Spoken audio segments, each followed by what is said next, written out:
estás ante un público entregado. Estamos disfrutando, yo creo, mucho todos, y con la variedad que somos. Entonces, continúa un poco algo más de la exposición, una media hora, para tener un diálogo final de otra media hora más o menos. Vamos pensando también las preguntas para no perder ese tiempo, porque tenemos que estrujarle bien antes de que vuelva a Ávila.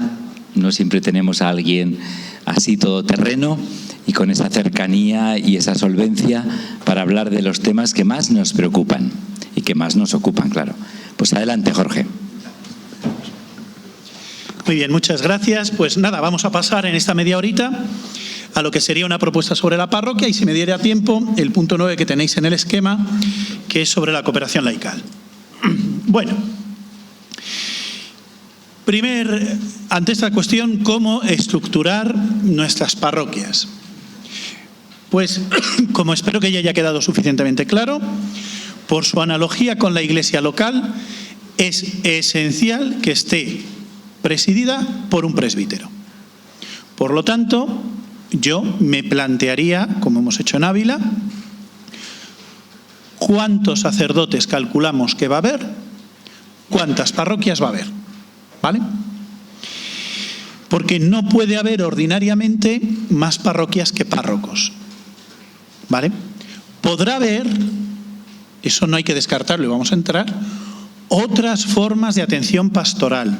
Yo insisto mucho en esto porque me parece que es la clave de todo.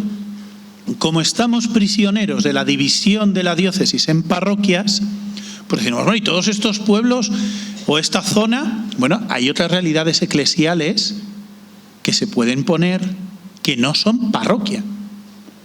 Porque puedes hacer un acompañamiento dirigido por un laico desde la palabra de Dios, desde el encuentro de oración, atendiendo a la pastoral. Pero si queremos que sean parroquias, es decir, si llamamos a todo parroquia, nada lo es, ¿vale? Lo que es parroquia, y yo creo que las parroquias son esenciales para la evangelización, precisamente porque dan esa cercanía vivencial de la gente con el misterio de la Iglesia. Si queremos que haya esa experiencia del misterio de la Iglesia completa, tiene que haber parroquias, y la parroquia tiene que estar presidida por un párroco, porque la Iglesia es esencialmente apostólica. Si se opta por el modelo de unidades pastorales, que es un modelo que está muy extendido, en Castilla lo tenemos mucho, hay que tener presente que se garantice la vecindad. Es decir, el ejemplo que os ponía antes, en los papeles estará puestos que esos 54 pueblos son una unidad pastoral. No lo son, porque entre un pueblo y otro que están a una hora no hay cercanía, no hay vecindad. Y la vecindad es elemento constitutivo de la parroquia y de la unidad pastoral, ¿no? Que el motivo principal no sea la carestía de sacerdotes, sino el fortalecimiento de la misión de la Iglesia. Las unidades pastorales comenzaron como la estrategia jurídica para asignar varias parroquias a un cura, pero que esa no es la perspectiva.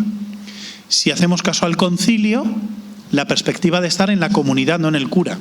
Y por consiguiente lo que hay que ver es dónde puede surgir una comunidad viva, fuerte y real entre antiguas parroquias.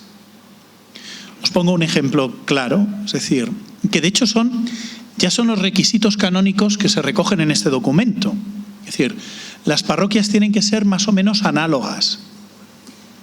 Por ejemplo, nosotros en Ávila tenemos 3 pueblos que están muy cerca entre ellos: El Tiemblo, Cebreros y Hoyo de Pinares. A lo mejor algunos conocéis. Y en estos hay 2 que son Cebreros y El Tiemblo, que tienen 5.000 habitantes, y Hoyo de Pinares, que tiene 3.000 habitantes. Bueno, estos son una unidad pastoral, porque están cerca, porque son análogos, porque tal. Pero claro, yo la unidad pastoral incluyo siempre las 2 parroquias de la ciudad. Meter las 2 aldeas que sirvo no tiene ningún sentido, porque no son análogas. ¿Entendemos? Luego podemos hablar de esto si queréis más despacito.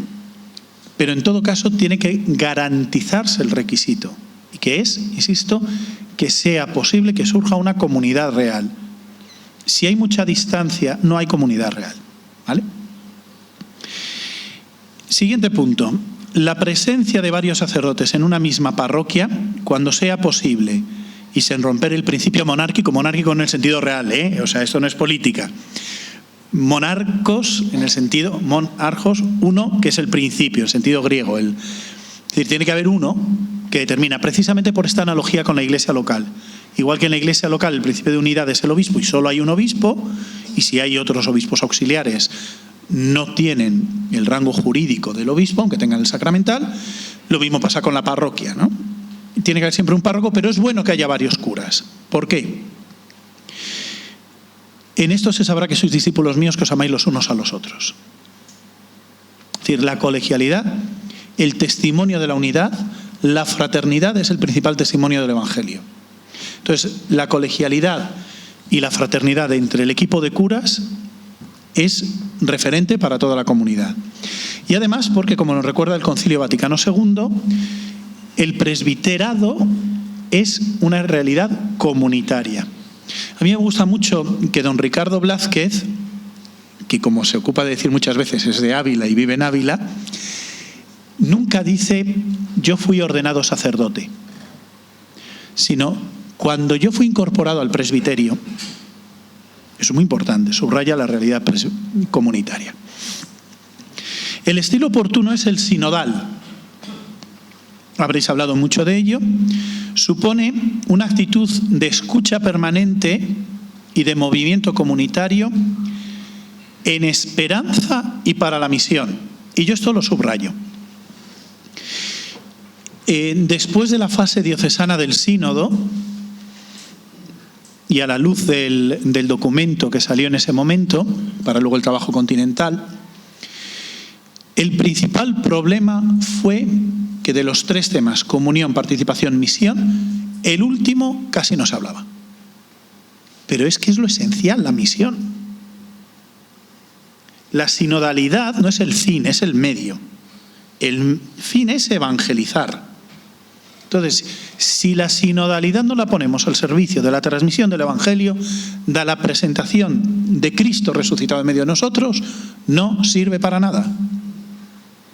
Entonces, siempre para la misión. Claro, con cuestiones que son las eficaces en el día a día. Y en esperanza, porque lo que os decía antes del subespecie Eternitatis, yo estoy convencido, y de hecho mi próxima publicación va a ser sobre escatología, tenemos que recuperar la dimensión de la vida eterna y de la esperanza y de la resurrección entre los muertos. Y tenemos que ver el mundo desde el futuro. Es decir, tenemos el mito del progreso, ese que se establece desde Bacon y tal. Desde Bacon, el del Bocata no, un filósofo que se llama Francis Bacon.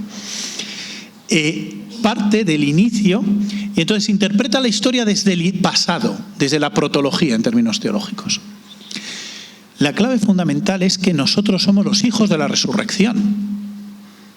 Desde que Cristo ha resucitado entendemos el mundo desde el futuro, y en el futuro está la luz de Dios que hace nuevas todas las cosas. Bueno, esto ya os lo explicaré la próxima vez que me invitéis, si no os aburro hoy demasiado. El estilo sinodal supone una herramienta espiritual. Yo me gusta releer el documento de la Comisión Teológica Internacional sobre la sinodalidad en la vida y la misión de la Iglesia. Porque ahí en su capítulo, creo recordar que 5, recuerda que no se puede ejercer la sinodalidad sin una serie de disposiciones espirituales. Por lo tanto, es la escucha del Espíritu que os decía desde el principio. Y en la dinámica del todos, algunos, uno. El algunos, no voy a insistir en ello porque creo que lo sabemos todos, que es la importancia de los consejos, ¿vale? En las parroquias. Y que no creáis, yo creo que aquí en Vitoria estáis, gracias a Dios, muy avanzados, porque, por ejemplo, en Ávila, los consejos parroquiales son menos abundantes de lo que parece, ¿no? Entonces ahí hay que insistir en el algunos. Pero como aquí lo tenéis bien desarrollado, yo quiero insistir en el todos y en el uno. En el todos porque precisamente cuando se desarrollan mucho los consejos es presumir que la opinión de los consejeros es la opinión de todos, y no es verdad. Tenemos que darnos cauces para que realmente se escuche a todos. Que son cosas muy sencillas, como salir a saludar a la puerta de la iglesia cuando termina la Eucaristía del domingo. A mí eso me pasó en una de mis parroquias. Yo, si terminaba la misa y me metía en la sacristía, me rodeaban las de siempre. Y entonces les sentó fatal que yo tomara la decisión de, al terminar la misa, salir a la puerta para que me hable el que quiera. Porque ahí ya escuchamos. Y aparte de eso y de lo institucional que puede ser una asamblea, estar atentos al clamor de mi pueblo, ¿no? ¿Qué es lo que hace Dios en el Éxodo? O sea, eso que le dice a Moisés, he escuchado el clamor de mi pueblo, hay que saber escuchar. Y saber escuchar incluso en lo que no se está diciendo con palabras. Y luego el uno. Porque, ¿sabéis cuál es el riesgo? Que estamos denostando esto, que el todos algunos uno está explícitamente especificado en el documento sinodal. Y a veces se nos olvida que la autoridad es un servicio y que conlleva una cruz que no podemos rehuir. El uno en la parroquia es el párroco. Y esto supone que hay decisiones que tiene que tomar y asumir. Por supuesto, no debe hacerlo dictatorialmente. Pero es que yo no sé en Álava. Si en Ávila ahora llega un párroco y se cree que porque es el señor cura la gente le va a hacer caso, está más equivocado que una señal de prohibido el paso en medio de una sierra. Que tú no puedes poner puertas al campo. ¿Tú te crees que la gente ahora te va a ir besando la mano? Entonces, es verdad que hay tendencias clericales que hay que intentar evitar y autoritarismos, pero ese no es el problema, creo yo, en España.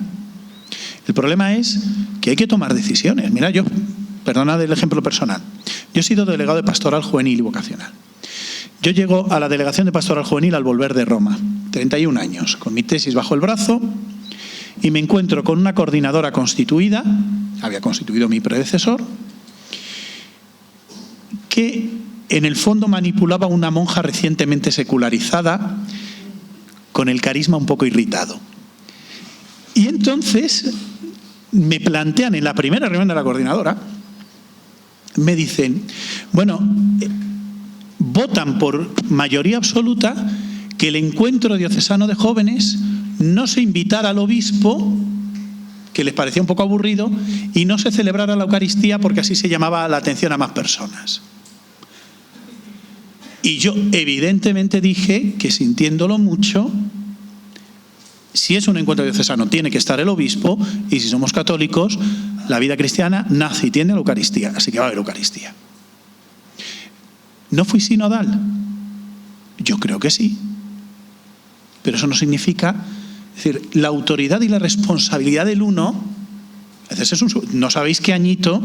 Claro, todos los colaboradores inmediatos, yo ya es que era de los que estaban antifórum, que entonces había habido un fórum de pastoral juvenil un poco. Bueno, chicos, pero es que, ¿entendéis? No podemos rehusar la responsabilidad del uno.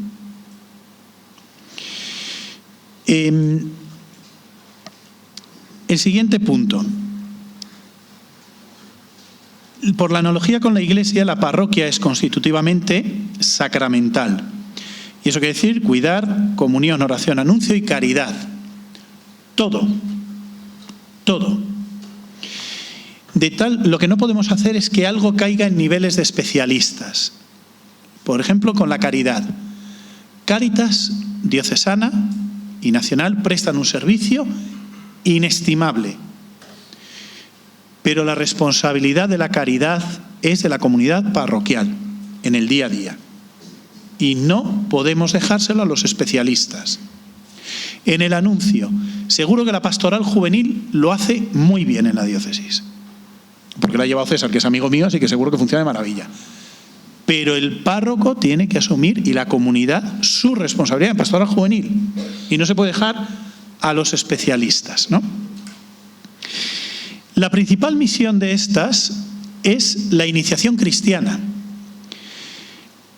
que, como todas las misiones, es un una responsabilidad de toda la comunidad. No del párroco solo, no solo de los catequistas, de toda la comunidad. Si hemos dicho que uno de los aportes del Vaticano II es que la parroquia no se estructura en torno al párroco, sino en torno a la comunidad, entonces la misión de la iniciación cristiana tiene que ser comunitaria. O sea, lo que no puede ser es que llegan las primeras comuniones. Yo este año tengo 9 tandas de primeras comuniones en mi parroquia, en la unidad pastoral. Claro, en la legislación diocesana dice que tienen que ser el domingo por la mañana. Evidentemente yo he pedido dispensa para hacerlas. El sábado por la mañana, el sábado por la tarde, cuando sea. ¿Por qué? Porque sé que en cuanto aparecen las primeras comuniones, la comunidad deja de venir a misa durante esos domingos hasta que pasan las primeras comuniones. Claro, la legislación está muy bien hecha. Desde 2004 se hizo muy bien. La idea es que toda la comunidad se entienda agente en la iniciación de esos niños, pero chocamos con la realidad. Hay que dar ese paso que es importante. Se requiere especial coordinación con otros actores de iniciación si los hay en la diócesis. En mi diócesis, por ejemplo, gracias a Dios, hace ya años, en épocas de Don Santos, los colegios no pueden dar catequesis, los colegios católicos, ¿no? Porque bueno, es una diócesis pequeñita y así queda claro que eso es responsabilidad de las parroquias.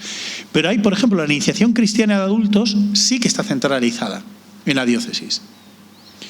Entonces eso nos exige una coordinación. ¿Por qué? Porque está muy bien que haya un catecumenado de adultos y que sea diocesano, por lo que os decía antes, porque es que es competencia del obispo. Entonces, y es el obispo el que en la catedral tiene que hacer esta iniciación. Pero si no hacemos un vínculo con las parroquias, si decimos, bueno, esto lo lleva ya el delegado catecumenado, allá él, esos que se inician quedan colgados de la brocha. ¿Me explico? Y viceversa, si los iniciáramos nosotros, ¿dónde queda el ministerio del obispo? Bueno, y si no se puede ofrecer iniciación cristiana, a lo mejor esa comunidad ya no tiene que ser parroquia. Eso, fijaos, a mí me parece incluso más preocupante que la carencia de sacerdotes. Pero si hay un pueblo donde es que no hay niños, ya no hay iniciación cristiana, ese es un signo para replantearse si tiene que seguir siendo parroquia. Requiere familiaridad y vecindad entre los miembros. Tiene que haber pluralidad. La parroquia no puede ser que como está, además lo sabemos todos, siempre en alguna diócesis llega un cura estrella a una parroquia y todo el mundo va a ver al cura, y se va el cura y desaparece la gente que estaba, ¿no? Es decir, que haya pluralidad es bueno y hay que fomentarla. Por lo tanto, lo mismo en las zonas rurales, y una parroquia que ya solo tiene personas octogenarias, ¿tiene que seguir siendo parroquia? Porque claro, la pluralidad también es de edades, ¿no? Dado que la parroquia no agota la realidad eclesial, debe de integrarse en el conjunto de la pastoral de la diócesis. Y ahora, algunos puntos claves. La concepción teológica de la parroquia actualmente, la canónica, pese a que, como os digo, ya en este documento no aparece la territorialidad, pero en el fondo sigue siendo territorial. Tú sabes a qué parroquia perteneces dependiendo de dónde tienes el domicilio o el cuasi domicilio. Está presente porque la territorialidad es importante. Primero porque es un criterio objetivo. Te viene dado. Es que nuestro mundo, en esta sociedad posmoderna, tiene dificultades en aceptar lo que le viene dado. Es que a ti te viene dado ser varón o mujer. Te viene dado. Y tu libertad consiste en aceptar lo que te viene dado, no en rebelarte contra ello. El don es un regalo, nunca mejor dicho. Te viene dado el sitio en el que has nacido. Te viene dado, entonces, asumir la ordinariedad de lo que te viene dado es fundamental. Además, el territorio es lo que arraiga y religa. Y si esto lo sabemos todos. No es lo mismo haber nacido. En Ávila tenemos una zona de montaña y una zona de llanura castellana. No es lo mismo haber nacido en la montaña que en la llanura. el territorio te da una serie de características personales, ¿no? Ninguno de vosotros seríais quienes sois si hubieseis nacido en otro punto distinto de esta ciudad y si hubieseis tenido tratos diferentes con personas distintas. Yo no soy franciscano porque mis padres tenían 2 casas para comprarse y optaron por una donde la parroquia era del clero diocesano. Si no, yo ahora me veríais vestido de marrón. Probablemente. Y el territorio es esencial para el encuentro interpersonal. Ayer el Evangelio era muy bonito y Carlos hizo una homilía muy bonita en la catedral. El encuentro, el tocar. Pedro Laín Entralgo, que tiene una fenomenología del encuentro, dice eso, es decir, toda forma de encuentro es indeficiente hasta que no, citando a San Juan de la Cruz, me basta la presencia y la figura. ¿Qué es lo que hemos echado de menos en la pandemia cuando estábamos confinados? El encuentro real con el otro.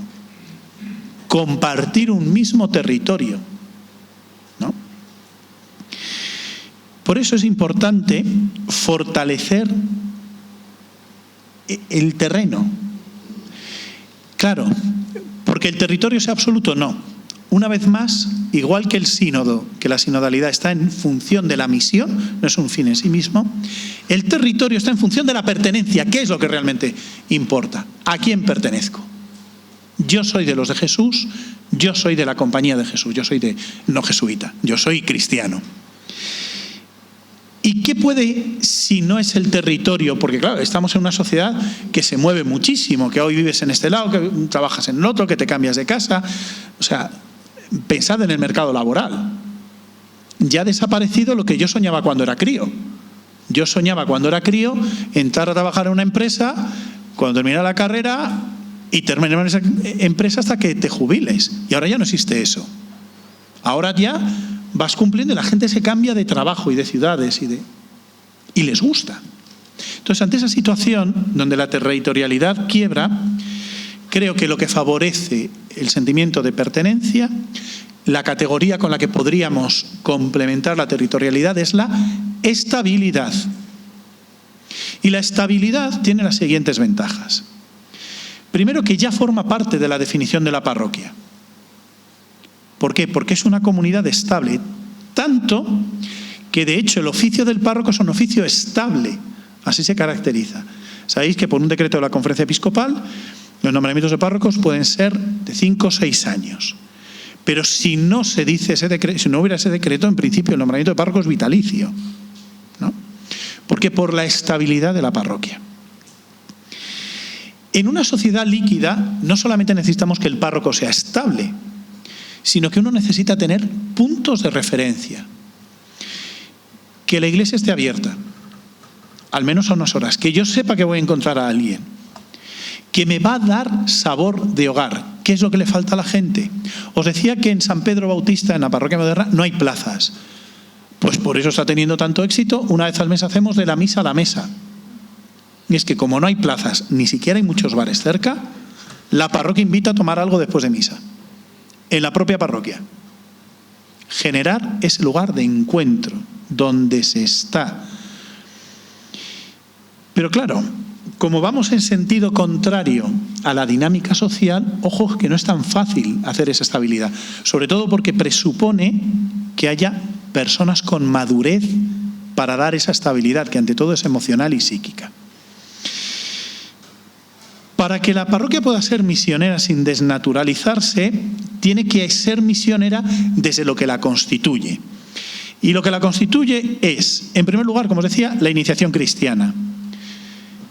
Es que la iniciación cristiana incluye el primer anuncio. ¿Lo estamos haciendo? O sencillamente vienen los niños a catequesis, les acogemos y ya les metemos en el asunto. La iniciación cristiana supone la aceptación del querigma. ¿Cómo verificamos que el chaval que se va a confirmar realmente cree en que Jesucristo ha muerto y ha resucitado? ¿Cómo lo verificamos? Es decir, ¿dónde han quedado los escrutinios en nuestra práctica catequética? ¿Y dónde ha quedado la mistagogía? Pues claro, la iniciación cristiana no termina el día que recibes los 3 sacramentos. cómo se va generando una pastoral en la parroquia que sea volver a la gracia que hemos recibido en el bautismo. ¿Cómo lo hace no solamente el cura, sino toda la comunidad? Que era lo que os decía antes. Y cumplimos las indicaciones del Vaticano II y es para nosotros el ritual de iniciación cristiana de adultos el paradigma ordinario de la pastoral. En segundo lugar, el párroco es el que acompaña, el que está. Un acompañamiento que tiene que ser cada vez más especializado, no solamente por el párroco, por toda la comunidad. Específico, es decir, el acompañamiento espiritual, el ordinario de las parroquias, pero también el de la vida cotidiana. No se nos puede olvidar que la mayoría del tiempo que Jesús caminó entre nosotros fue vida oculta. Los 30 años de Nazaret, donde sencillamente estaba con el pueblo. Algunos de los santos más significativos de nuestra época, San Carlos de Foucauld, sencillamente estuvo entre los tuareg. El otro día hablaba con mi obispo porque un párroco joven y muy capacitado se quejaba de que sus compañeros de arciprestazgo solo sabían la pastoral del bar. Entonces es verdad parte de lo que dice este compañero, que hay que hacer proyectos, hay que hacer procesos, hay que pensar formación de laicos, es cierto. Pero ojo, sin despreciar la pastoral del bar. Porque el estar con la gente, el compartir, forma parte de la dinámica de la encarnación. Yo en eso estoy muy contento porque mi coadjutor es un conversador nato. Yo voy siempre a 1000 cosas, 1000 historias, tal. Él está con la gente y nos complementamos muy bien. O sea, también es una pastoral. La liturgia es evangelizadora y el servicio a los pobres es evangelizador, ¿no? Y hay que hacer de nuestras parroquias, según el paradigma mariano, un hogar materno de misericordia. La gente hoy está herida, muy herida, por la propia desestructuración de las familias, por las expectativas que nos ha generado la sociedad de consumo, donde si no llegas a ser algo, no eres nadie. Por esa propia mentalidad de que el error, el fracaso, el pecado, casi te quita la dignidad. Nuestras parroquias tienen que ser lugares de misericordia. Decía una vez Martínez Camino que el problema de dejar de creer en el diablo es que tiendes a demonizar al otro. Tiene razón, pero hay que ir más allá. El problema de dejar de creer en el diablo es que tiendes a demonizarte a ti cuando descubres el mal en tu interior. Y por eso hay tantas faltas de autoestima, porque hay mucha gente que al descubrir su mal, su pecado, se demoniza y ya no tiene esperanza. La parroquia tiene que ser lugar de misericordia. Y si me dejáis 2 minutos más, otras categorías claves, la vecindad. Y aquí el CELAM, en el documento de Aparecida, hace una propuesta muy interesante para las parroquias superpobladas, las grandes, y es generar comunidades de base donde la parroquia sea lo que garantiza la comunión de las distintas comunidades. Es decir, generar, según el modelo de la Iglesia primitiva, que haya en parroquias en 60.000 habitantes, habla el CELAM, bueno, pues generar iglesias domésticas que vayan siendo donde se congregan cristianos para compartir la palabra de Dios, para participar de la fe, ayudarse en el ser creyentes, y la parroquia es el lugar donde se celebra la Eucaristía y donde tienen la referencia, ¿no? Pues lo mismo que os decía antes de la diócesis, donde garantizar unos encuentros diocesanos, unos encuentros reales, es decir, el obispo no puede ser el señor que se viste con un sombrero picudo y al que veo de lejos. Con perdón por el sombrero picudo. Quiere decir, tiene que ser alguien con el que uno tiene un trato cercano. Una vez más, el cardenal Istillet en París celebraba todos los domingos la misa de la tarde. Y él decía, y yo creo que con criterio, es importante que el pueblo sepa dónde encontrar el obispo. Entonces, por la mañana visitaba una parroquia y por la tarde siempre la catedral, para que lo vean. Pues en este modelo, la comunidad parroquial tendrá que ser una red en círculos concéntricos de distintas comunidades. Y ante la dispersión, tomar la decisión, que ahora no se puede por el derecho canónico, pero bueno, sabéis que el derecho siempre sigue a la realidad. O sea, cuando los españoles comenzamos a utilizar, y los franciscanos, el azul como ornamento litúrgico para la fiesta de la Inmaculada, al cabo de un tiempo Roma nos dio el privilegio de poder utilizar ornamentos azules para la fiesta de la Inmaculada. Cuando la entonces Conferencia de Metropolitanos solicitó a Roma permiso para utilizar el azul también en la fiesta de la Asunción, Roma dijo que no. Es decir, la ley sigue a la práctica, ¿no? Bueno, pues entonces a lo mejor antes de que se dé esta situación y se acabe con esa obligación canónica, si las parroquias están muy dispersas, a lo mejor hay que centrarse en los lugares que pueden ser parroquias y los demás atenderlos desde un ministerio itinerante, que puede ser diocesano o puede ser de la parroquia más cercana. Es decir, hay 100 pueblos en torno a Barco de Ávila. En concreto, el arciprestazgo de Barco de Ávila tiene 110 parroquias y núcleos de población me parece que son 200. Bueno, pues a lo mejor la parroquia tiene que ser Barco y Piedrahíta, que son un poquito más grandes, y desde ahí establecer comunidades de atención, no solo el cura, sino algunos laicos que colaboren en ello, comunidades de atención al territorio de forma itinerante. Con lo que digo ahí del ministerio de Cristo, voy a cortar ya, perdonadme que no me he dado tiempo a terminar, pero bueno, del sacramento del bacalao contra los comandos litúrgicos, ¿vale? Luego esto, si queréis, como tenéis la ventaja de que está escrito en el libro, lo podéis desarrollar ahí si queréis. ¿Qué es el sacramento del bacalao? En uno de estos pueblos pequeños, el cura ha tomado la decisión, a mí me parece que muy sabiamente, él tiene 11 pueblos. No puede celebrar la Eucaristía en 11 pueblos, un domingo, se mata.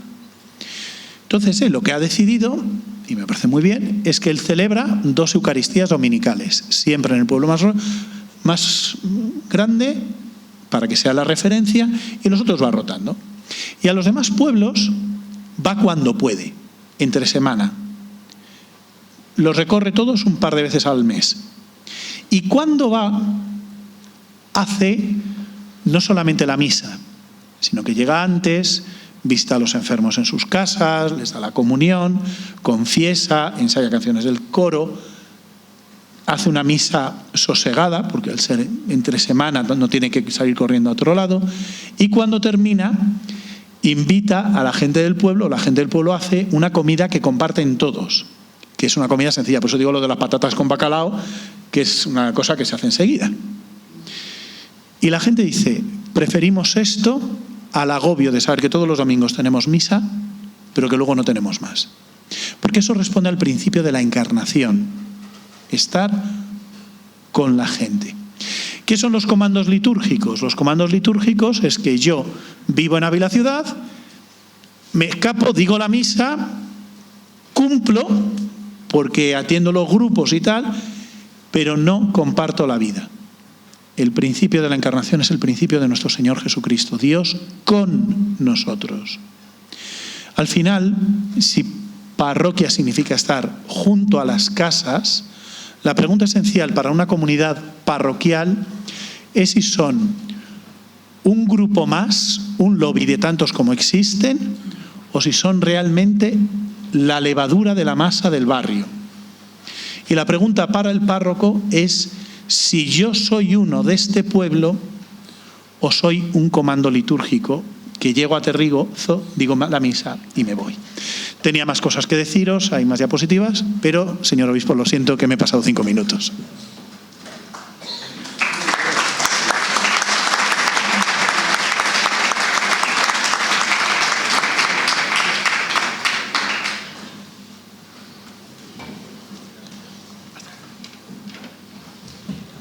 Pues iniciamos ahora un diálogo abierto. Yo creo que han salido muchos temas, todo ha sido muy sugerente, ¿verdad? Hemos estado ciertamente entretenidos y eso que la reunión era larga, ¿verdad?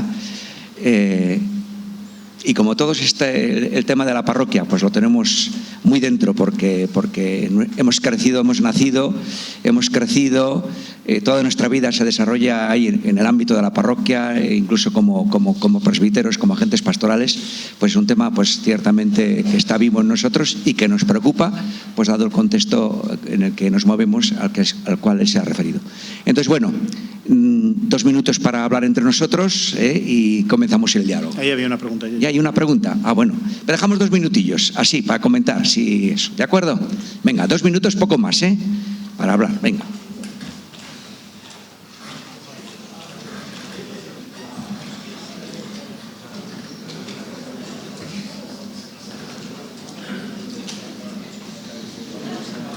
¿Qué es eso? Ah, no.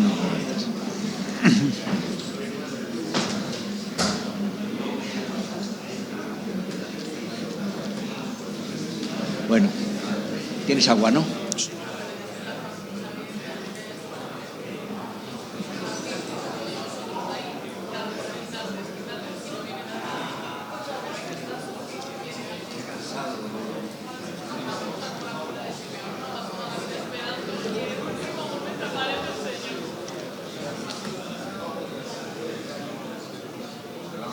Bueno, pues venga, ya, así dejamos la palabra a Joserra. Venga. En el esquema clásico de parroquia estaba un poco asociado la parroquia al templo, ¿no? Por eso también, como hay templo, parece que hay parroquia y tal, ¿no? Pero no solo en las grandes ciudades donde las parroquias son grandísimas hay que hacer comunidades de base o en las casas y tal, ¿no? Sino que incluso me parece que en parroquias no tan grandes el problema del templo, bueno, el templo puede ser también un problema, porque por lo menos antes del supuesto giro católico yo creo que a la gente le costaba, por ejemplo, a algunas generaciones acercarse a la iglesia. Igual es más fácil acercarse a un grupo que se reúne en una casa o lo que sea, ¿no? Digo, recordando lo de los Hechos de los Apóstoles, ¿no? En las casas, ¿no? Entonces, porque yo conozco alguna experiencia, ¿no? En el cual el hecho de que la gente se pueda acercar a una casa donde se lo permite más puede hacer que luego acabe un poco en el templo, ¿no? Entonces, centrarlo en el templo, pues no sé si esto, por ejemplo, en los pueblos me parece una cosa importante, porque la gente joven, por ejemplo, si un joven se le ve en el templo, hace falta un heroísmo grande, ¿no? Porque los que van son los mayores, los jóvenes somos los que no vamos, ¿no? Entonces, no sé si el tema de la parroquia fuera del templo. Sí, gracias, Joserra, ¿verdad? Me has dicho. Sí, si decís el nombre, pues así os puedo. Mira, yo creo que con lo de los templos suceden varias cosas, ¿no? La primera cuestión es que, al menos en las diócesis rurales, este es un tema que tiene que plantearse con urgencia y yo diría que a nivel nacional en la Conferencia Episcopal, ¿no? En Ávila tenemos 256 parroquias para 150.000 habitantes. Dado que cada una de las parroquias tiene al menos el templo parroquial, una iglesita, una capilla, una ermita, y la casa, estamos hablando que podemos tener del entorno de 1.000 bienes inmuebles en una diócesis de 150.000 habitantes. Eso no hay gitano que lo resista a nivel económico. O sea, yo ahora mismo en una de las parroquias rurales, mi antecesor me ha dejado puesta una obra de 40.000 euros para arreglar el tejado. Con 5 personas que van a misa todos los domingos, y no hay misa todos los domingos, como os he dicho, ¿de dónde saco yo esos 40.000 euros? Es que ese es un problema real, ¿no? Es decir, cuando salen en la prensa a la gente esta que se queja de las inmatriculaciones, digo, ¿pero qué os habéis creído vosotros, que nos hemos quedado todos con la mezquita de Córdoba? Es decir, que es un problema, y no os cuento nada a los cementerios parroquiales, ¿no? Entonces yo creo que hay un problema porque se nos va el presupuesto y porque al final estamos dedicando, al menos en Ávila, para el sostenimiento de los templos, un presupuesto que no estamos destinando a agentes de evangelización o a medidas evangelizadoras, ¿no? Entonces, hay que repensar lo de los templos, primero, si vamos a poder mantenerlos. Creo que cada diócesis tendría que establecer qué parroquias voy a poder generar como parroquias. Esa parroquia tiene que estar dotada de un templo parroquial, evidentemente, y los demás que no sean parroquiales, ¿dónde vamos a convocar a la comunidad y quién tiene que hacerlo? Porque luego hay, segundo punto, el afecto. A mí, me dijo el año pasado, me llamó Luis Argüello, partido de risa, porque me habían denunciado ante él. ¿Por qué? Porque había hecho un entierro, que lo había pedido la familia, en la capilla de un velatorio. Y claro, pues en una capilla, en velatorio, no tienes las cosas que tienes en un templo. Que al final el templo te ayuda a entrar en la oración de otra forma. Entonces, que fue una cosa indigna. Digo, pues, pero han querido ellos. ¿Me explico? Ojo que yo no he conocido a nadie que pida un entierro, por ejemplo, que no sea en la iglesia del pueblo. Entonces, yo lo que creo que habría que intentar es cuidarlo, porque el templo, y te subrayo lo que has dicho en caso de oración, es decir, a veces pues es que está una casa para los 10 que nos vamos a juntar para la Eucaristía es suficiente. Pero también es verdad que el templo es lo que está abierto y lo que permite que sea de todos. Insisto, como casa de oración. Yo he sido testigo de gente que, no siendo creyente, se han convertido porque el templo estaba abierto y había clima de oración y se podía rezar. Pero en un caso concreto, el templo es el priorato de Montserrat en Madrid, que llevan los benedictinos de Silos. No hicieron nada. Nada. Estar abierto el templo y que la persona pudiera... Fijaos, nos ayuda un poquito el diálogo cultural. Cuando en las películas quieren representar a la Iglesia Católica y lo hacen bien, o hacen esta caricatura de que somos ogros, pederastas o cosas de estas, siempre hay escenas de gente que entra en el ámbito de un templo que está abierto y con alguien disponible para iniciar una conversación, que suele ser el cura. Y eso, los que han escrito ese guión o diseñado esa escena, no son necesariamente católicos. Pero algo en ellos les dicen, esto es lo que queremos encontrar. Yo por eso me lo plantearía, es un problema y he partido de ello. Las casas son una facilidad, pero ojo, no tiremos el niño con el agua. Javi.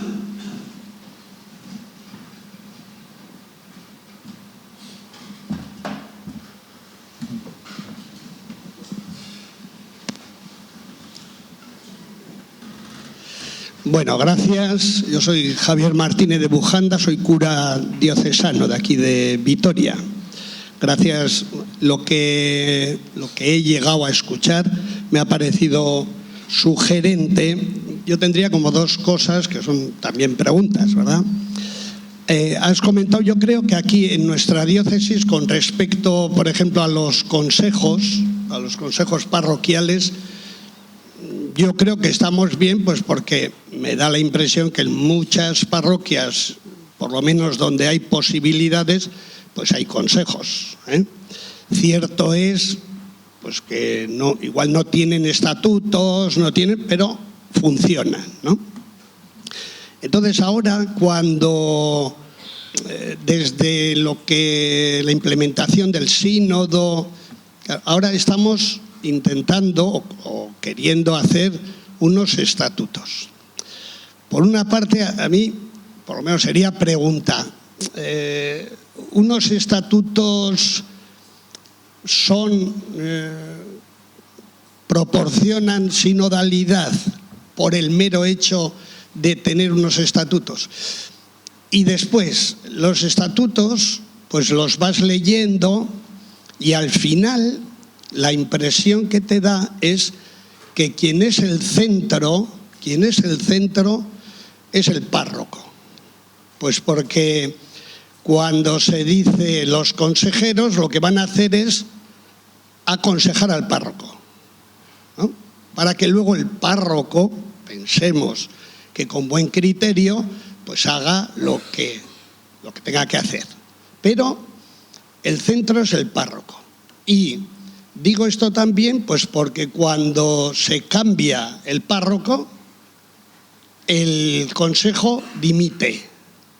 Entonces la impresión, para mí, en mi humildad, ¿verdad?, pues da la impresión que es el párroco el centro, porque podría ser que una parroquia está funcionando, tiene un planteamiento, tiene un programa, y llega un momento que el párroco tiene que salir por lo que sea, Pues no sé, a mí mi lógica me dice, pues el que viene pues se tendrá que meter en ese planteamiento que se está haciendo, pues porque llevan unos años y todo esto, ¿no? Y no porque viene alguien nuevo, que es el párroco, pues todo se paraliza y empezamos de nuevo, ¿no? Eso a mí me deja un poco, porque esto de los consejos, cuando decimos que queremos aconsejar, luego el párroco es el que hace, insisto, en buen criterio, pues hará lo mejor que pueda, pero en mal criterio hará lo que en su cabeza tiene. Perdona, un momentito, ya si yo acabo. Lo otro sería, ¿no te parece que hubiera sido sinodal también? Permíteme. ¿No crees que hubiera sido sinodal también que cuando tú llegas a la diócesis y entras en esa comisión de jóvenes y te plantean eso, que tú hubieras dicho, yo sé lo que tengo que hacer, ¿verdad? Que hay que avisar al obispo y que hay que hacer la Eucaristía. Pero voy a hacer ahora lo que me dicen, que ya iremos haciendo. ¿No crees que eso hubiera sido también sinodal? Bueno, vale, con esto. Vale, respecto de esta última pregunta, Javier, que es más sencilla, evidentemente cuando uno tiene 47 años no hace las cosas como cuando tenía 30. No obstante, creo honestamente que sí que lo hubiese seguido, porque hay cosas que no entran en discusión, y eso el sínodo lo tiene también muy claro. O sea, no podemos votar si Jesucristo ha resucitado entre los muertos. No podemos votar que la Iglesia es episcopal y que el obispo es quien es, que además es un santo varón. Luego a los chicos, curiosamente, García Burillo les cae muy bien, que era el que esta en concreto no quería que fuera. Entonces, yo sigo experimentando cotidianamente. Te pongo un ejemplo en esto de lo que me ha pasado esta anoche. Este domingo es la fiesta de la parroquia y hay un señor, muy buen colaborador de la parroquia, que ahora está enfermo, que no le gusta cómo lo ha planteado el consejo. A veces pasa, y por eso vamos a estar ahora, que cuando tú ya no decides, pues ya lo que haces está mal. Y ha publicado una cosa en las redes sociales. Probablemente yo con 30 años le hubiese entrado al trapo y hubiese contestado. Ahora lo que me dediqué anoche es a decirle a la gente que no le conteste. A veces forma parte. Sin embargo, no contestar no significa no tener en cuenta que lo que él ha dicho es una opinión que hay que tener presente, ¿no? Sobre la pregunta de fondo, que es la primera, sí, gracias a Dios San Francisco tuvo un San Buenaventura y un San Antonio. Es decir, la legislación es el cauce de la libertad, porque las normas protegen valores. Y eso es muy importante tenerlo en cuenta, por ejemplo, porque uno de los problemas que tenemos con los consejos es la renovación. No sé en vuestra diócesis, pero en la mía es que entra un párroco y en lo que el párroco están siempre los mismos de consejeros. Entre otras cosas porque los ha elegido a dedo. Tú venga, entra o tal, o porque ya entras y es un criterio de votación y siempre votamos a los mismos. Forma parte de la sinodalidad la capacidad de renovación. Y la renovación es muy importante, porque si no siempre estamos los mismos dando vueltas a lo mismo, ¿no? Y además, en esos mismos estatutos, los estatutos no dan la sinodalidad, pero la protegen. La sinodalidad la da el corazón, que escuches al Espíritu. Y sobre el centro es el párroco. Mira, Luis María García Domínguez, que es un jesuita, que es psicólogo y, bueno, es un tío muy cabal. Tiene varios libros que merece la pena leer. Hablándonos de estas cosas en la Iglesia en Castilla, nos dijo que lo que es importante antes de comenzar la deliberación es que la gente sepa qué temas el que tiene que tomar la decisión, que es el párroco, el uno, porque es que la sinodalidad es eso, todos, algunos, uno, está en la definición. Y en el caso de la diócesis, el obispo. Que la gente sepa al principio qué decisiones el párroco va a aceptar lo que diga el consejo y cuáles va a tener él la última palabra. Te pongo un ejemplo. Una cuestión que nosotros llevamos al discernimiento del Consejo de mi unidad pastoral, que es uno, para todas las parroquias, era la misa del gallo, ¿no? Yo, como teníamos varios curas, la misa del gallo mantenía una en cada parroquia. Entonces, primera cuestión, ¿nos unimos como si fuéramos una comunidad y hacemos una sola misa del gallo? Y yo dije desde el principio, yo voy a hacer lo que el Consejo decida. Y entonces todo el mundo sabía claramente que la decisión era del Consejo. Pero hay otras decisiones que yo quiero saber el parecer del Consejo, pero voy a tomar la decisión yo, porque me corresponde. Y luego hay cosas que puedes meter en estos estatutos, que es determinar qué le corresponde al párroco y tiene que hacer él y qué cosas no es necesario que haga el párroco.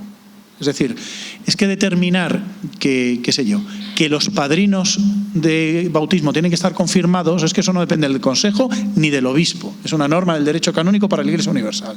Entonces, si alguien dice, vamos a cambiarlo, dice, pues mira, es que esto no te corresponde. Ese ha sido un error de la sinodalidad, de tal como se ha ido viendo. Sacar temas que no le corresponden a alguien porque son de constitución apostólica, algunos son de naturaleza, son de derecho divino. No uno puede cambiar el derecho divino, no todo está sujeto a discusión, ¿sabes? Y esto no es ser poco sinodales, es movernos en el marco de la revelación cristiana. La mayoría de las cosas son de derecho natural o positivo, la mayoría de las cosas se pueden cambiar, pero hay cosas que no. Y asumirlo es como asumir que yo soy varón y que he nacido en Ávila. Es lo que decía, la dinámica del don. Es que si no, entramos en las frustraciones, que es lo peor que le puede pasar a un consejo. El no entender cuál es su naturaleza y cuál es la naturaleza de las cosas, ¿vale? Yo os invitaría a que releyerais. A veces nos pasa que creemos que la sinodalidad se ha inventado el Papa Francisco. La sinodalidad como concepto teológico es preconciliar. Ya antes del concilio hay algunos teólogos que hablan de ella. Y al mismo tiempo que ella hay un texto muy luminoso del entonces cardenal Ratzinger, Democracia en la Iglesia, y ahí explica todas estas cosas, a mí me parece que con una claridad insuperable. Y es muy bueno. El propio Ratzinger, en su introducción al cristianismo, tiene en la introducción, antes de empezar a comentar el credo, tiene una frase que puede ser traída perfectamente a colación para explicar el espíritu sinodal, ¿eh? De hecho, yo la he traído para explicar el espíritu sinodal cuando he tenido que hablar del sínodo. Porque habla de un pueblo de Dios en camino, habla de la jerarquía de verdades, ¿vale? Pero claro, es que la jerarquía de verdades existe. El Papa Francisco hablaba muchísimo de la jerarquía de verdades. Claro, es que la jerarquía, los dogmas no se tocan. Y el propio criterio de San John Henry Newman sobre la evolución del dogma, que habéis leído este ensayo sobre el desarrollo de la doctrina cristiana, me parece que se tradujo en español. Él da 7 criterios para garantizar que el dogma evoluciona y no que es una herejía, es decir, que se contrapone al dogma. Uno de ellos es la consonancia con la tradición, y eso es lo que le corresponde al párroco, porque es propio del ministerio presbiteral, es decir, por dónde pase la procesión es discutible. Cuántos años tenga que haber de catequesis lo determinará el obispo con su consejo, es discutible, no es dogma de fe. Ahora, yo tengo que mantener íntegro el depósito de la fe, lo que se ha revelado en Jesucristo. ¿Otra pregunta? Ahí tienes una pregunta. Bueno, muchas gracias, Jorge, por tus palabras. Leí hace un tiempo en un libro que la relación entre pastor y los fieles no solamente se basa en la unión del bautismo, en haber recibido el bautismo, sino también en los dones y carismas que estructuran la comunión de la Iglesia, que me parece muy interesante. Pero ¿cuál es esta comunión o esta estructura de comunión entre presbíteros, entre párrocos, y cómo se manifiesta también y cómo vemos nosotros también de relacionarla entre los párrocos, ¿no? Porque muchas veces sucede que el ambiente en el que compartimos casi siempre son o quejas entre nosotros o que estamos agotados y demás. ¿Qué debería ser aquello que a los párrocos nos vincule y que fortalezca también nuestra fraternidad sacerdotal? Bueno, en primer lugar, gracias por la pregunta. Es evidente que la misión de la Iglesia se arraiga en el bautismo. Y creo que también está cada vez más más claro en el desarrollo de la teología presbiteral. Yo no soy especialista, eso en mi diócesis lo ha estudiado más Gaspar, que es el que ha venido. Pero es que mientras que el sacerdocio de los fieles, sacerdocio bautismal, es sacerdocio para Dios, lo específico del sacerdocio ordenado, que es sacerdocio ministerial diferente, no solo en grado, sino en esencia, es que es sacerdocio para los bautizados, ¿no? Es decir, por eso dice San Agustín, con vosotros cristiano, para vosotros sacerdote, obispo, lo que soy con vosotros es causa de mi esperanza, lo que soy para vosotros es causa de temor. Esa es la clave, es decir, también nosotros somos bautizados, también nosotros somos para Dios, pero nuestro para Dios pasa a través del ministerio que nos ha transformado interiormente en ser para los otros. Es decir, la clave de nuestro ministerio es que el bautizado pueda ejercer el suyo. La clave de mi sacerdocio es que el otro pueda ejercer el suyo. Por eso nosotros somos facilitadores, ahora que se utiliza tanto esta expresión, ¿no? Es decir, que el otro, por eso luego tenía, en lo que no me ha dado tiempo a explicar, modelos de cooperación laical, ¿cómo lo hacemos? ¿Cómo lo haríamos desde los sacerdotes? Yo creo que es que, igual que en las parroquias a veces nos falta hablar de Dios y hablamos de otras cosas, y por eso no funciona la misión de la Iglesia, creo que a los sacerdotes nos tiene que unir sobre todo Jesucristo y el hablar de Jesucristo. O sea, está muy bien tener oraciones, y hoy si hubiésemos estado rezando más tiempo yo no os habría podido decir tanto, con lo cual pues habríamos hecho el billete en vano, ¿no? Pero las reuniones sacerdotales tienen que ser fundamentalmente, y eso es lo que es también sinodal, tienen que ser reuniones de escucha del Espíritu. De hecho, ¿cuál es el problema de la sinodalidad? Enganchando con lo que preguntaba Javi. Si la sinodalidad no es oración, es debate y estamos en trifulcas. Si nuestros encuentros no son oración, Jesucristo no está invitado en medio de ellos, y por eso lo normal es que caigamos en el desánimo, en la crítica, en la amargura, porque nos pasa como al pueblo judío, que le amarga el alma a Moisés. Dice San Juan de la Cruz, el alma que anda en amor ni cansa ni se cansa. ¿Cuál es la experiencia de nuestros presbiterios? Que estamos cansados. ¿Qué es lo que denota? Que no andamos en amor. ¿Qué es lo que habría que hacer en nuestras reuniones presbiterales? Fortalecer el amor a Jesucristo, creo yo, ¿Y cómo hacerlo? De la única forma posible, rezando juntos y estando juntos en Él y compartiendo una cerveza, que no pasa nada, pero la fraternidad también se forja en eso. Tampoco pasa nada, tampoco hay que espiritualizarlo todo. Recuerdo una vez que estaba con don Fernando Sebastián.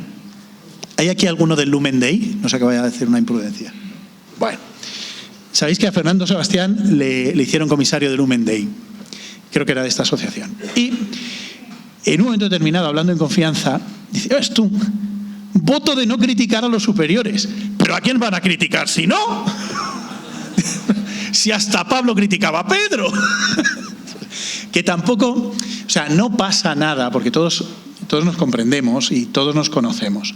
No pasa nada por una relación normal, ¿sabes? Y a veces los hijos adolescentes critican a su padre, entre ellos, pero sigue siendo su padre. Eso es lo que no podemos olvidar nunca. Que el obispo es nuestro padre. Y que el otro, aunque tenga una pastoral que no coincida con la mía y que tenga unas ideas que me parecen de bombero jubilado, es mi hermano. Una vez más estamos en lo mismo. La realidad, el don antecede a la interpretación. Y por consiguiente hay que asumir, yo con mi hermano puedo discutir, pero va a ser siempre mi hermano. Eso hay que tenerlo muy claro, Ánimo. ¿Quién?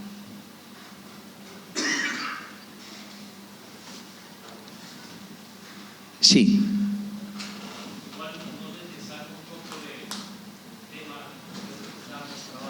¿Cómo te llamas? Tanto gusto. Sí, es lo que mencionaba don Carlos al principio de sus escritos, en el tema de la adolescencia y la homosexualidad, ¿sí? Que es algo que pues también a nivel parroquial estamos viviendo, ¿sí? y que claro, nos encontramos con jóvenes pues que ya incluso desde niños, ¿sí?, cosa que no sucedía hace algunos años, y que eran ya las personas de más edad las que encontramos ya un pensamiento ideologizado y formado. Ahora son los niños y los adolescentes, y que bueno, que por gracia de Dios algunos se acercan a la parroquia, ¿no? Pero ¿cómo trabajar con ellos? ¿Sí? ¿Cómo poder acogerlos, pero también pues, ¿sí?, ayudarlos a que acepten también lo que han recibido? Muy bien, gracias. Bueno, sí, nos saca del tema y eso es objeto de otro libro que puedes leer. No obstante, por darte 3 pinceladas, la primera pincelada es que lo que decía al principio, somos casa de misericordia y hay que acoger y hay que partir del hecho de que la catequesis secularizada que está funcionando está. Entonces, si uno parte desde criterios absolutistas y decir esto no funciona, fracasará. Antes que ser atraído por el mismo sexo, es una persona, es hijo de Dios. Y esa condición de hijo de Dios no la borra nunca, nada, ¿vale? Por eso a mí no me gusta hablar de que alguien es homosexual, porque la homosexualidad no está en el orden del ser. En el orden del ser está que somos imagen y semejanza de Dios, ¿vale? Todo lo demás es secundario respecto al principio, ¿no? La segunda cosa, lo digo porque yo ese libro lo escribí porque como delegado de jóvenes, y madre mía, han pasado 10 años desde que lo escribí, ya entonces, que no estaba, era un problema porque había muchos chicos que habían tenido experiencias homosexuales, las experiencias sí que pueden ser homosexuales, ¿no? Entonces, claro, ¿cómo acompañar eso? Segunda cosa, somos pastores, no somos médicos, no somos psicólogos, no somos psiquiatras, no somos terapeutas, nosotros no hacemos terapias, nosotros acompañamos hacia Dios y desde Dios. Eso tiene que quedar clarísimo, ¿no? Y en ese acompañamiento hacia Dios y desde Dios, uno tiene que entrar en una cosa que insinúa el apóstol Pablo, bueno, que dice el apóstol Pablo en la primera carta a los, en el primer capítulo de la carta a los Romanos, ¿no? Y Pablo es muy curioso porque vincula lo que él llama las relaciones, bueno, tal como las define, ¿no?, las relaciones homosexuales, las vincula con el olvido de Dios. Habiendo olvidado al Dios verdadero, se han entregado a sus propias pasiones, invirtiendo la naturaleza, ¿no? Claro, pues entonces lo que no podemos es invertir esas relaciones si no ponemos primero en contacto con el Dios verdadero, con el Dios auténtico. Y luego una cosa que nos dice, la tercera cuestión, el Papa Francisco en la Amoris Laetitia, que es el criterio de la gradualidad. Sin renunciar al ideal, ¿hasta dónde puede llegar una persona? ¿Y cómo acompañamos a esa persona? Es decir, es que hay distintos grados de implicación, pues chico, es que a mí, no obstante, me impacta muchísimo el cambio que ha habido esto en España. Cuando yo era niño, los jóvenes que tenían estas inclinaciones, donde estaban era en la parroquia, porque era el sitio donde no se les juzgaba. Y ahora de repente la parroquia somos los malos, porque planteamos la verdad. ¿Cómo se ha dado este cambio?, ¿no? Entonces, yo creo que es importante establecer un criterio también en el acompañamiento de gradualidad, ¿no? Porque al ideal, a lo mejor uno no llega.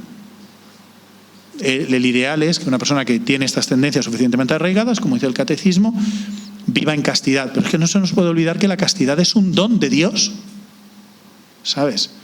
Entonces, a lo mejor una persona llega, que no es poco, a pedir a Dios que le conceda ese don y a levantarse cuando cae.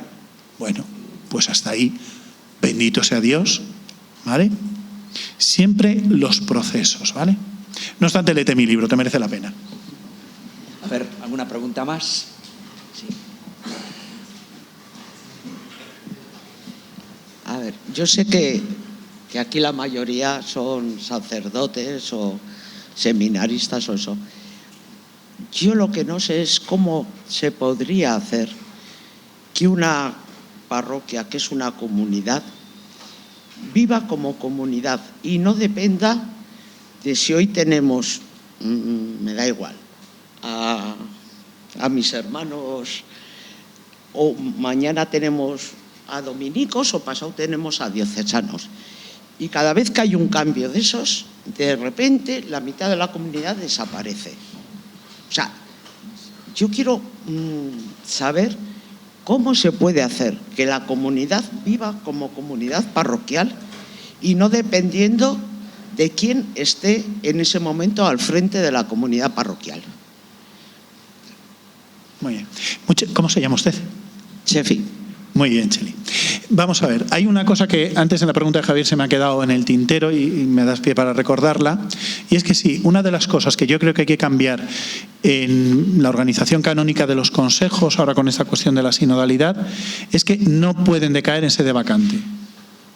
Claro, lo que decimos a nivel de la parroquia, imaginaos diócesis como Teruel, que cambia de obispo cada 3 años. Pues lo que no podemos hacer es estar en Ávila, que hemos estado en sede vacante recientemente, claro, de repente, por derecho, decaen todos los consejos menos el colegio de consultores. Claro, implantamos la sinodalidad en un consejo pastoral formado principalmente por laicos. Entonces, en las parroquias pasa lo mismo. Yo creo que en los estatutos tendría que estar, en mi humilde opinión, que no decaigan en sede vacante. Claro, ¿cuál es el problema? Que los llamamos consejos. ¿A quién aconsejan? Al párroco. Entonces, por eso, o al obispo. Por eso en sede vacante decaen. Pues yo creo que habría que buscar otro nombre o habría que ver otra cosa. Y la respuesta concreta a tu pregunta: si uno no está centrado en Jesucristo, es cuando estamos perdidos. Porque lo centro en torno a algo que puede ser muy bueno, que es un carisma. Fantástico, si los carismas vienen del Espíritu. Pero el centro es Jesucristo. Eso que tú has señalado, lo que indica es que al final Jesús no es el centro, que al final es el carisma, lo que sea. Y eso dices, bueno, pero es que claro, el párroco lo ha hecho. ¿Sabes qué pasa? Mira, ¿me puedes decir algún papa del siglo XVI? No, ¿verdad? Pero a que conoces a Santa Teresa y a San Juan de la Cruz y a San Ignacio. Lo que marca la Iglesia no son los que dirigen, sino los santos. Sé santa y arrastras. Quizá con esto podemos terminar. Voy a contarte un cuento que se cuenta en Medio Oriente, es de origen previo al Islam y previo al cristianismo. Cuentan que había en un bosque un hombre de Dios. Y como todos los hombres de Dios, tenía muchos enemigos poderosos. Estos enemigos poderosos un día entraron en su cabaña, cogieron a este hombre de Dios, lo ataron a una hoguera y le prendieron fuego. Y estaban echando leña continuamente. Y los animales del bosque miraban entristecidos porque este hombre de Dios les caía muy bien y les había cuidado. Y una ranita fue al arroyo, llenaba la boca de agua y la escupía para apagar la hoguera. Por supuesto, no lo consiguió y el hombre de Dios murió. Y entonces un lagarto se reía de la rana. ¡Ay, tonta! Tanto ir y venir, tanto que has hecho, ¿y de qué te ha servido? ¿Dónde está la diferencia? Y contestó la rana: es verdad. Lo que yo he hecho no ha marcado diferencia. El hombre de Dios ha muerto. Tendría que haber habido muchos como yo para que no llegáramos a este desenlace. Pero sí ha habido una diferencia. Yo no he sido como tú. En el fondo, el asunto es, empieza tú a ser rana, empieza a ser santa. A lo mejor tú no consigues apagar la hoguera, pero otros te verán y esa es la diferencia, que quieran ser como tú. Bueno, antes de que don Juan Carlos termine, sí. Ciertamente, pues yo creo que todo lo que hemos escuchado es enormemente sugerente, además ha sido entretenido incluso. Mañana pues hay varios participantes, entonces vamos a empezar puntuales a las 10. A las 10. Ya advierto que uno de los que iban a intervenir, pues por temas de transporte no va a poder estar presente. y es el que venía de Jaén, por tiempos de climatología. Ahí en Andalucía, Julio Saborido. En Andalucía pues se ha armado, están en estado de alarma, han suspendido clases, Jaén está en naciones, entonces bueno, él graba la conferencia, lo que iba a decir, entonces lo escucharemos en vídeo y luego si los medios técnicos nos facilitan, él entraría en el diálogo. ¿De acuerdo? Pero esto ha sido de última hora, pero hay que entenderlo. Bueno, pues don Juan Carlos, que finalice este momento. Simplemente agradecer a Jorge, creo que nos ha ayudado mucho a todos, porque las claves que nos ha dado pues son universales, desde una experiencia muy concreta y desde una solvencia teológica, ¿no? Sin más, necesitamos el eco, ya lo iremos comentando próximamente en las reuniones de trabajo, en el retiro del viernes. Bueno, tendremos ocasión en los arciprestazgos, en nuestras reuniones, porque merece la pena. Ha sido como una riqueza muy grande que la iremos digiriendo poco a poco. Gracias. Y Onegin, que aproveche.